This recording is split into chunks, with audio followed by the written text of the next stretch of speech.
Across the country, school administrators have been tasked with finding ways to reduce operating costs. Many focus on two of the largest school expenditures: personnel and utility costs. In 2003, Kentucky's Warren County School Board members and administrators teamed up to tackle this issue. Together, they researched and developed an energy policy aimed at reducing their usage.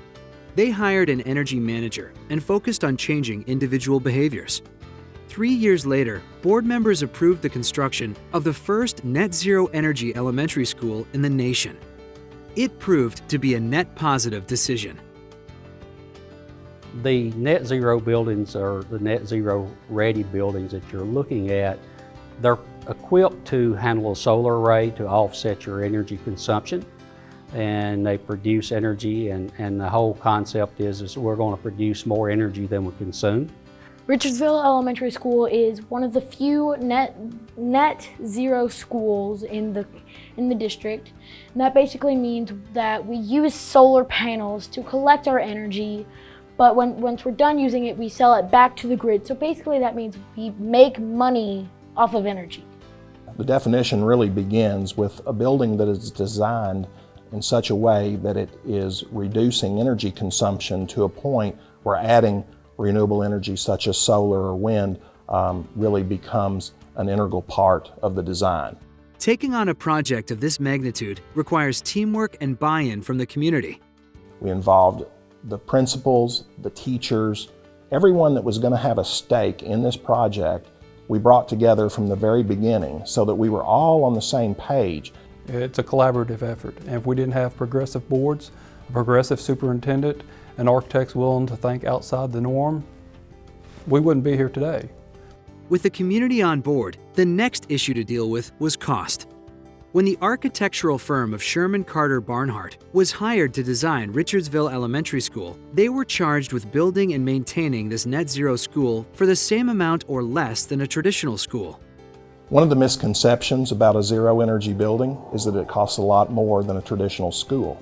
And what we've proven in this building and others that we've designed is that's not the case. This school, I think the state would allow us $221 a square foot to build the school without the solar panels. So we built it $20 a square foot cheaper, doing it Sherman Carter Barnhart's way and adding solar panels. A typical school operates at an energy use intensity, or EUI, of 73.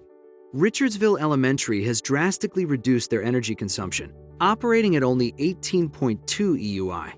Warren County Schools now receives an annual surplus check from the utility company for the additional energy they produce, turning green energy into green cash to pay for items such as teachers' salaries and facilities. So not only have we zeroed out the cost of energy at this school, the school board gets a check from the energy provider.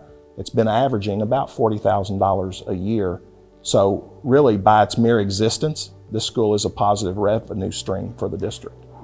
The savings generated by Richardsville has reduced energy use by 75% and reduced electric costs by $120,000.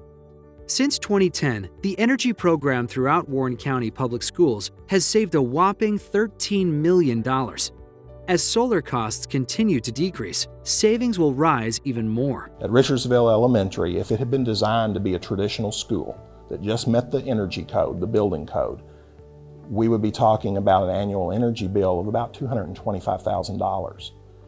With our energy savings strategies to get to zero energy, we reduced that by 75%. And again, when you're operating 25 facilities, if you could not have an electric bill or any utility bill there as a cost, that's a cost savings that you can put back into the children's classrooms. $40,000 a year in savings, that's almost a teacher's salary. And if you do that at every building, like in Warren County, that adds up very quickly. Anytime that you can offset your cost out of your general funds, you can redirect that funds into the classroom to providing technology to the students. You can hire additional teachers, additional staff, you can buy additional buses. It's just money that you don't pay to the utility companies.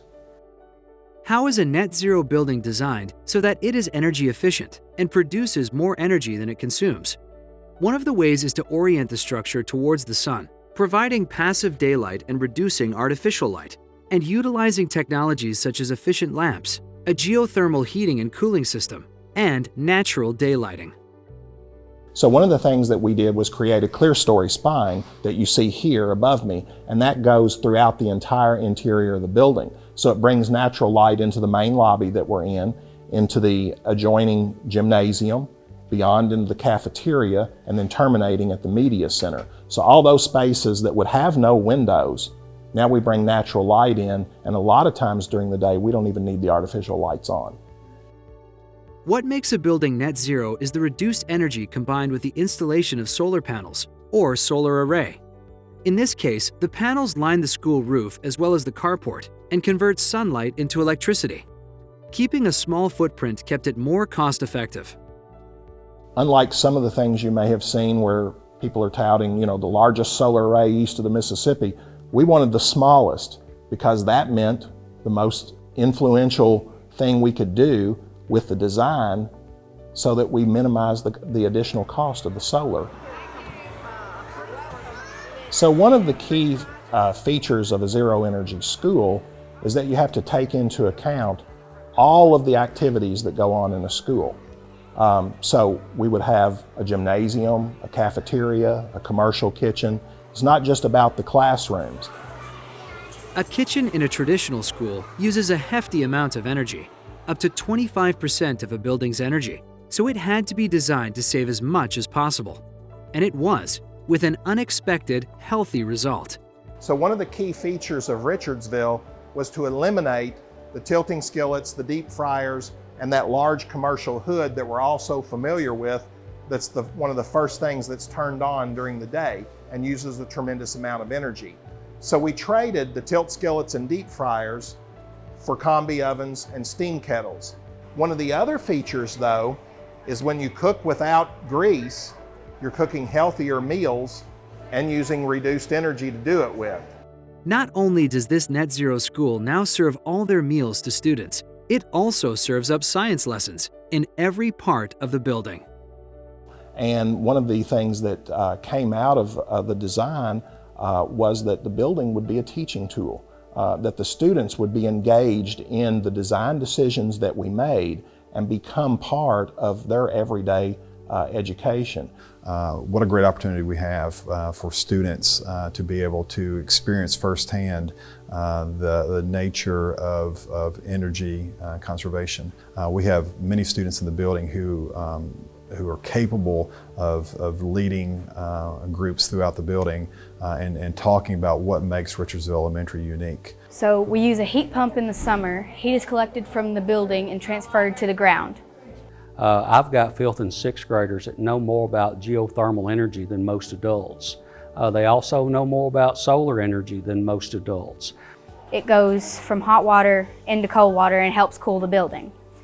And if it's cold water, it helps convert it into warm water for in the winter. We collect the solar energy through our solar panels. It sends it to our school so that we have power, and then it goes down to the grid. And so we basically sell our electricity. Once students leave here, I think they are well equipped to have a better understanding of energy conservation. And that's what we want. We want a science literate populace that can go out and look at things and evaluate them for what they are. Today, there are more stewards of the environment than ever, with 2 net zero schools in Warren County Public School District alone. Jennings Creek opened last year, and it's already saving money. Warren County Schools has avoided costs of more than $13 million since we started our energy conservation program. This is money we redirect into our classrooms for our students and our staff. When Richardsville Elementary opened in 2010, solar energy cost $2.7 million. 10 years later, it costs Jennings Creek less than $400,000. Why wouldn't your school make the change? When you can build a school to be energy efficient, that will save you money, I don't understand why you don't do it. They don't cost any more money than a regular constructed building, so I don't know why you would not consider building a building that has these energy performance efficiencies. We're always challenging students to get better. As adults, we should step up that same bar and challenge ourselves to be the role model for the kids in our schools.